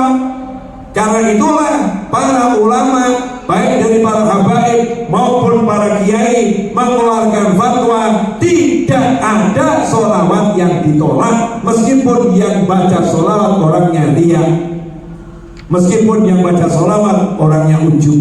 Kenapa? Karena yang sholawat bukan dia cuma minta Allah bersolawat. Makanya walaupun dia riya, Allahnya tetap sholawat karena Allah selalu bersolawat. Sampai di sini jelas? Oke. Ini kalau udah paham nanti asik. Nah, karena Allah yang bersolawat, balasannya buat kita yang minta apa? Misal saya begini, gak ada orang tahu, saya doakan Pak Yai, mudah-mudahan Yai Fulan panjang umur, sehat, rezekinya berlimpah, bla bla bla, doa macam-macam. Pak Yainya nggak tahu kalau saya doakan, saya dapatnya apa? Malaikat ngomong, kamu dapat yang sama, walaka mithlu. Kamu dapat seperti yang kamu mintakan untuk saudaramu tanpa dia tahu. Doanya mukmin untuk saudaranya tanpa sepengetahuannya mustajab, diterima oleh Allah Subhanahu wa ta'ala. Maka ketika kita ngomong Allahumma sholli, saat kita ngomong gitu, kan Nabi gak ada di hadapan kita, Nabi Muhammad SAW. Rasulullah gak ngerti.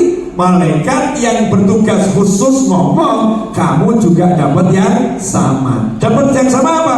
Kamu juga disolawati oleh Allah. Makanya setiap kali kita bersolawat, Allah ngomong kepada Nabi Muhammad SAW, tidaklah satu dari umatmu bersolawat kepadamu satu kali, melainkan aku bersolawat kepadanya 10 kali. Betul? Betul? Nah kenapa orang ini sampai disolawatin Allah? Karena ternyata Allah lihat dia punya banyak hutang, dia punya penyakit, dia hidupnya susah. Dia gak mikirkan dirinya, yang dipikirkan nabiku, yang dipikirkan kekasihku, yang dipikirkan kecintaanku. Dia minta aku nyalawatin kekasihku. dia minta aku memuliakan kekasihku, dia minta aku meninggikan derajat kekasihku, dia minta aku bersolawat kepada kekasihku Nabi Muhammad SAW. Orang yang seperti ini layak dia mendapatkan rahmat, ampunan, peningkatan derajat, karunia, anugerah dan lain sebagainya. Sama Allah diungkapkan dengan kalimat aku bersolawat kepadanya 10 kali. Coba ini dijabarkan dikit. Saya mau nanya, Allah itu siapa? Tuhan. Allah adalah Tuhan, bukan makhluk. Tuhan, Maha Suci Tuhan dari menyerupai makhluk. Angka itu makhluk atau bukan makhluk? Angka itu makhluk. Bagaimana makhluk bisa menghitung Khalik? Bagaimana makhluk bisa menghitung perbuatannya Tuhan? Gak mungkin. Maka satu sholawatnya Allah tidak ada angka yang bisa ngitung. Satu sholawatnya Allah gak ada angka yang bisa ngitung. Gak ada. Anugerah yang luar biasa, yang unlimited, yang gak ada batasannya, selalu berjalan terus. Itu sholawatnya Allah Subhanahu wa ta'ala. Lantas kenapa Allah bilang aku bersolawat kepadanya 10 kali? Allah cuma pengen ngasih tahu solawatku yang gak ada batasannya, gak ada bilangannya tadi, yang luar biasa tadi, ku berikan 10 kali lipat untuknya. Bayangkan kalau satu saja gak ada batasnya terus dikasih 10, dapatnya apa itu orang yang solawat? Dapatnya sesuatu yang luar biasa. Makanya dari zaman ke zaman para habaib, para kiai, para ulama, baik Syekh Ibn Athaillah Al-Askandari dalam kitabnya juga mengatakan, terutama untuk orang-orang yang usianya udah lanjut usia, perbanyak sholawat. Satu saja cukup untuk menghapuskan semuanya. Nah sekarang saya mau nanya ini, apakah kita ngajarin anak kita sholawat?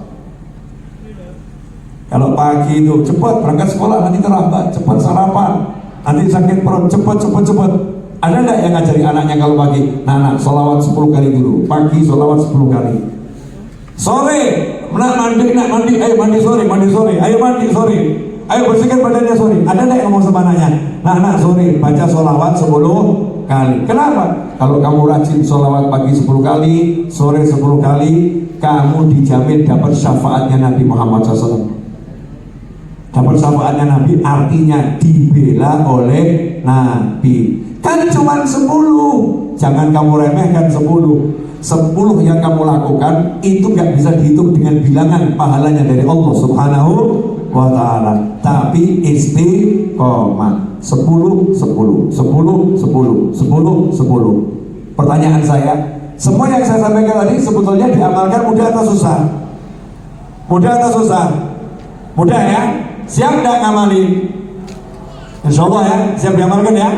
Nah mulai hari ini jangan pernah lagi ya beralasan kenapa sholawatku kok belum menghasilkan. Sudah bersolawat itu sudah dapat hasil yang luar biasa, hasil yang tiada tara. Kalau masalah angka dan dunia, tunggu saja tanggal mainnya. Nanti kalau udah waktunya kamu akan terkejut, kamu akan kaget. Ya tapi yang sabar. Sabar. Mudah-mudahan 1,5 jam saya bicara ini manfaat. Ya, kroso atau sudah 1,5 jam? Masa nggak kroso, sungguh loh ya. Cukup ya. Kalau mau dibuat 2 jam ya nggak apa-apa, tapi ya tego gitu ya. Bukan cuma tego sama saya, tego sama yang di belakang saya. Ya tego sama yang di depan saya, karena ini kan nggak semuanya sekuat bapak-bapak gitu. Ada yang kakinya sudah ditekuk-tekuk seperti saya juga ini. Tadi begini, kita begini gitu kan, cuman ketutupan gak getolan kan, gak kelihatan. Ya, ada yang mungkin sudah mulai cari senderan di mana yang mau sender gitu ya, gak ketemu. Karena udah 1,5 jam. Nah sebagai penutup, saya mau ingatkan, karena ini menjelang seperti tadi dikatakan menjelang pil-pil tadi loh, pilihan dulu ya. Jangan pernah paksakan orang lain menikah dengan istrimu. biarkan orang lain menikmati istrinya sendiri. Iya, jangan kamu marah kalau ada orang lain senang-senang dengan istrinya. Seharusnya kamu senang-senang dengan istrimu sendiri. Kemudian kamu boleh duduk bersama orang itu ngobrolkan bagaimana nikmatnya kamu punya istri. Paham? Jadi kalau ada orang maksa kamu nikahin istrinya, aneh atau gak aneh? Aneh atau gak aneh? Nah, begitulah orang yang maksakan kamu milih pilihannya. Itu orang aneh. Tapi kalau orang menceritakan ya kecantikan istrinya, baiknya istrinya, mulianya istrinya, itu boleh. Jadi kalau kamu punya pilihan, kamu cerita sama temanmu pilihan itu begini, baik-baiknya boleh. Kalau ada orang menjelekkan istrinya orang lain, kurang ajar atau kurang ajar? Ya marah orang yang punya istri karena istrinya dijelekkan. Maka muliakan istrimu, jangan jelekkan istrinya orang lain. Pilih pilihanmu, banggakan pilihanmu, jangan pernah merendahkan pilihannya orang lain. Enak atau gak enak? Enak. Nanti kalau ngobrol berdua, kamu milih siapa? Itu. Aku milih dia. Ngobrol saling memuliakan pilihannya. Hasilnya gak akan saling benci, tapi saling cinta. Itu yang dibutuhkan Indonesia. Ada yang nanya sama saya, Habib milih siapa? Pilpres 2024. Sikap politik Mas Novel Alidrus. Pilihan saya untuk Pilpres 2024 adalah nanti yang jadi presiden. Itulah pilihan saya. Paham? Karena saya khawatir nanti ada yang jadi presiden, ada yang nggak mau milih jadi presiden, nggak didukung, gitu ya. Saya lebih memikirkan nanti yang jadi didukung bareng. Jangan sampai nanti yang jadi nggak didukung, masih ada yang nggak puas, sakit hati, akhirnya negara nggak maju, TNI Polri pusing, ya nanti kiai juga pusing, ulama juga pusing, akhirnya orang pusing, bangsanya oleh. Ya bangsa oleh. Siapapun nanti yang jadi presiden itu pilihan saya. Belajar begitu. Yang kedua, kenapa Habib nggak tunjukkan pilihannya? Namun jelas kok saya diajari sama TNI Polri. Jadi warga negara itu kita harus pilihan itu apa? Langsung, bebas, rahasia. Jadi kalau saya rahasiakan boleh nggak? Boleh. Saya milih. Saya ajak semuanya milih. Tapi mohon maaf, kekasihku tak akan kuumbar di hadapan orang lain. Biar dia tetap jadi kekasihku dan hanya aku yang tahu. Jelas? Kenapa begitu? Karena murid saya juga punya pilihan. Saya pengen murid saya mengutarakan isi hatinya, memilih pilihannya masing-masing. Biar murid saya senang, mungkin pilihanku sama dengan guruku. Kan begitu. Itu baru namanya betul-betul demokrasi jalan di Indonesia. Nah tapi kalau Pak Yainya mau ngajari pilihannya sama santrinya, ngomong boleh enggak? Ya boleh.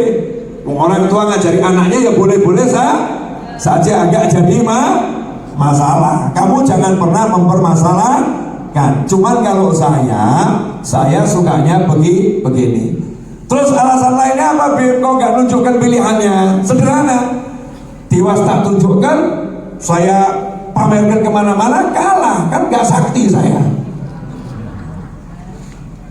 Ya, nanti kalau kalah kan saya nggak sakti. Lebih baik saya sembunyikan, siapapun yang menang itu pilihan saya. Jadi saya selalu sakti. Paham Ibu? Paham? Nah, terus apa lagi? Ya karena saya juga khawatir tiwas saya ajukan pilihan, ya fulan itu diantara calon-calon legislatif itu ya, kan ada itu ya. Tiwas saya ujukan ini gitu ya. Ternyata dia dipilih Israel alaihissalam. Kan repot juga nantinya, betul ya? Nah, karena banyak terjadi di pilihan-pilihan yang lampau di daerah-daerah, ya sudah nyalon jadi bupati, ternyata justru waktunya mau pencalonan, calon bupatinya meninggal dunia, akhirnya kepala tim suksesnya jadi calon bupati berikutnya dan akhirnya jadi bupati. Jangan lupa itu, malaikat Israel juga punya pilihan. dan juga punya pilihan. Lebih baik kita ingat-ingat ada juga loh pilihannya malaikat Israil alaihissalam. Makanya lebih baik kita ciptakan suasana yang adem, yang ayem, yang rukun, yang nikmat sesama anak bangsa. Super terakhir, semua nanti calon yang ada, kalau sekarang kan belum calon ya, belum ke KPU kan baru bakal calon ya, bakal calon. Seperti kamu mau nikah tuh, calon mana? Oh baru ada bakal calon 5. Calonnya nanti kalau udah lamaran tuh baru calon. Nah, belum lamaran baru bakal calon. Semua bakal calon yang ada ini semuanya itu adalah orang-orang yang saya hargai dan hormati. Kenapa? Karena udah mau capek-capek siap ngurus negara ini. Sementara saya ngurus 20 orang saja udah repotnya luar biasa. Capeknya luar biasa. Jadi saya terima kasih dengan segala kekurangan masing-masing, pasti punya kekurangan. Saya ucapkan jazakumullah khairan, terima kasih. Sebagai salah satu bentuk terima kasih saya kepada siapapun pemimpin di negeri ini, tiap hari saya doakan biar hidupnya selamat dunia akhirat. Ajarkan itu kepada masyarakat sehingga negara kita ini menjadi negara yang menyenangkan, yang asyik, yang adem, yang makmur, yang rukun. Akhirnya rahmat itu turun dengan deras. Jelas semuanya? Kenapa saya sampaikan ini? Karena ada akun-akun Instagram palsu atas nama saya, ada akun-akun TikTok palsu atas nama saya, dan followersnya lebih banyak daripada akun saya. Followersnya lebih banyak daripada akun saya. Saya khawatir kalau akun-akun itu nanti saat pilpres digunakan untuk kondisi tertentu, seakan-akan saya milih fulan ya, ditampilkan di akun tersebut, dikira orang itu saya. Sekarang juga sampai kapanpun saya sampaikan, pokoknya semua bacalon itu saya suka, saya senang, tapi yang saya pilih biar tetap jadi rahasia. Tahunya pilihan saya nanti kalau udah jadi presiden. Terima kasih. Jelas ibu-ibu? Jelas? Enak atau gak enak? Enak, semuanya saya suka, gak ada yang gak suka. Jadi siapapun yang kamu pilih saya suka. Nah, saya suka. Alhamdulillah, sahabatku dimanapun antum berada, sebagai penutup saya amanatkan pada antum dan saya, yuk didik keluarga kita untuk belajar niru Nabi Muhammad SAW. Niru Nabi itu tidak ada jalan lain. Nabi itu sudah nembus 7 lapis langit, betul ya, udah naik buruk, udah kemana-mana di jagat raya. Mau apa lagi yang buat kita biar mantep itu apa lagi itu? Ternyata setelah kembali ke bumi, Nabi gak ngajarin buat pesawat tempur, gak ngajarin buat pesawat terbang, gak ngajarin buat senjata mutakhir, gak ngajarin buat kendaraan canggih, gak ngajarin buat itu. Yang diajarin as-sholat.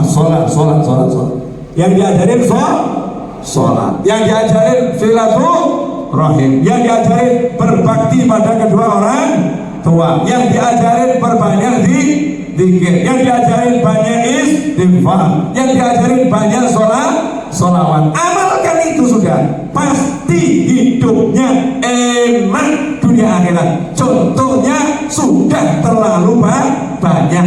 Lihat kiai-kiai di kampungmu, lihat ustadz-ustadz di kampungmu, lihat ulama-ulama di kampungmu.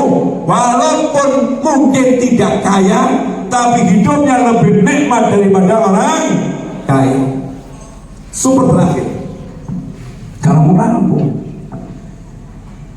boleh saya tutup biar gamblang semuanya, boleh? Bahagia itu bukan milik orang kaya. Bahagia itu bukan milik orang ganteng.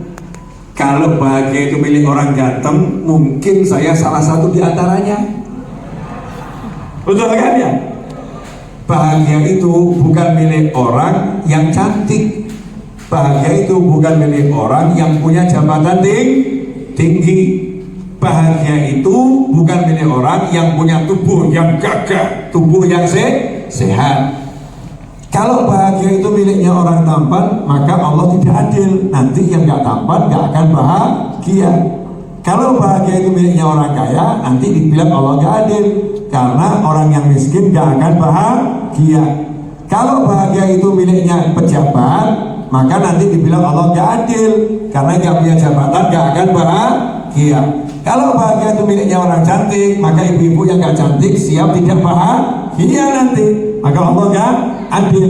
Kalau bahagia itu miliknya orang yang badannya keker, yang badannya loyo, dia nggak akan pernah bahagia, maka Allah nggak adil. Karena itu Allah adil. Allah tidak letakkan bahagia di kekayaan, di jabatan, ketampanan, kecantikan, kesehatan, dan semisalnya. Tapi Allah letakkan bahagia itu hati yang beriman dan tubuh yang taat sama Allah Ta'ala. Hati yang beriman, tubuh yang taat sama Allah Subhanahu wa Ta'ala. Makanya banyak orang yang dilihat miskin, hidupnya susah, penuh musibah, ternyata bahagianya luar biasa. Betul, betul, betul. Para nabi itu banyak yang kena masalah luar biasa. Seperti Nabi Yusuf, dan dibuang ke sumur, masuk penjara, ya. Tapi bahagianya luar biasa. Nabi Ayub yang sakit, bahagianya luar biasa. Semuanya itu. Nabi Ibrahim sempat dibakar, tapi bahagianya luar biasa. Siti Hajar, Nabi Ismail ditinggal di padang Sahara berdua, bahagianya luar biasa. Karena itu jangan pernah kamu minder dengan kondisimu. Tingkatkan imanmu, maka bahagia akan mengejarmu. Selesai. Enak ya? Jadi selama ini nyari bahagianya di mana? Di pasar? Salah. Nyari bahagianya di mana? Di kerja keras? Salah. Nyari bahagia di mana? Sajadah. Allahu Akbar. Di pasar? Jujur dalam berdagang. Itu bahagia. Gak perlu terlampau tapi yang jujur, nanti bahagia. Jadi istri gak usah kebanyakan bedak, biar bahagia. Masuk skincare, wudhu yang sering, sholat yang banyak, baca Al-Quran yang sering, taat sama suami, nanti bahagia. Bukan berarti gak boleh pakai bedak, bukan gitu loh ya. Silakan kalau itu gak melanggar syariat. Intinya bahagia itu pada taatnya tubuh, imannya hati. Mudah-mudahan kita bisa mencapai kebahagiaan yang sejati. Amin Allahumma amin. Bismillahirrahmanirrahim. Alhamdulillahirabbil alamin. Allahumma shalli wa sallim ala sayyidina Muhammadin wa ala alihi wa ashabihi ajma'in. Ashrafal badru alaina wa ikhtafa badrut tamami mithla husnih ma ra'ayna fil iraqaini wasyami. Rabbi faj'al mujtama'na ghayatu husnul khitami waqtina ma qad sa'alna min atayakal jisami wa akrimil arwaha minna bilika khairil anami wa ablighil muhtara anna min salatin wa salami. Allahumma ighfir lana wa liwalidina, Allahumma ighfir lana wa liwalidina, Allahumma ighfir lana wa liwalidina warhamhuma kama rabbayana shighara. Allahumma shfi mardana, Allahumma shfi mardana, Allahumma shfi mardana, Allahumma shfi ibudina, Allahumma shfi bisyifa'in ajilin shifaan la yughadiru saqaman warzuqha sihatan kamilatan dhahiran batinan waj'al umra fi ta'atik bi rahmatika ya arhamar rahimin wa waghfir lana jami'an ya Allah. Allahumma arzuqna al-afiyah wa dawam al-afiyah wa syukra ala al-afiyah wa tamam al-afiyah wal afiyah min kulli adiyah wal baliyah. Allahumma amur ajsadana bi ta'atik wa amur qulubana bi mahabbatik wa amur arwahana bi ma'rifatik wa amur asrarana bi musyahadatik. Allahumma inna nabatu ni'matik fala taj'alna hasadan nikmatik. Allahumma la tahrimna khairan 'indaka li syarri ma 'indana. Allahumma inna nas'aluka min kulli khairin ahata bi ilmuka fid dunya wal akhirah wa na'udzu bika min kulli syarrin ahata bi ilmuka fid dunya wal akhirah ya malikad dunya wal akhirah. Allahumma arzuqna al-hajja ila baitikal haram اللهم ارزقنا الحج إلى بيتك الحرام والزيارة إلى نبيك محمد صلى الله عليه وآله وسلم قريب يا مجيب مع السهالة والجمالة والرضا والعناية. اللهم ارزقنا يا حنان يا منان يا فتاح يا رزاق يا غني يا مغني. اللهم اكفنا بحلالك عن حرامك واغننا بفضلك عمن سواك. اللهم ارزقنا ارزاقا كثيرة طيبة باركا فيه باللطف والشكر ولطف رافع السلامة والتوفيق والهداية والرضا والعناية. ربنا آتنا في الدنيا حسنة وفي الآخرة حسنة وقنا عذاب النار. ربنا لا تزغ قلوبنا بعد إذ هديتنا وهب لنا من لدنك رحمة إنك أنت الوهاب. وصلى الله على سيدنا ومولانا محمد وآله وصحبه وسلم والحمد لله رب العالمين على هدينية وعلى كلية صالحة جامعة نافعة وعلى من وحبيب علي وإلى حضرة النبي صلى الله عليه وسلم. الفاتحة.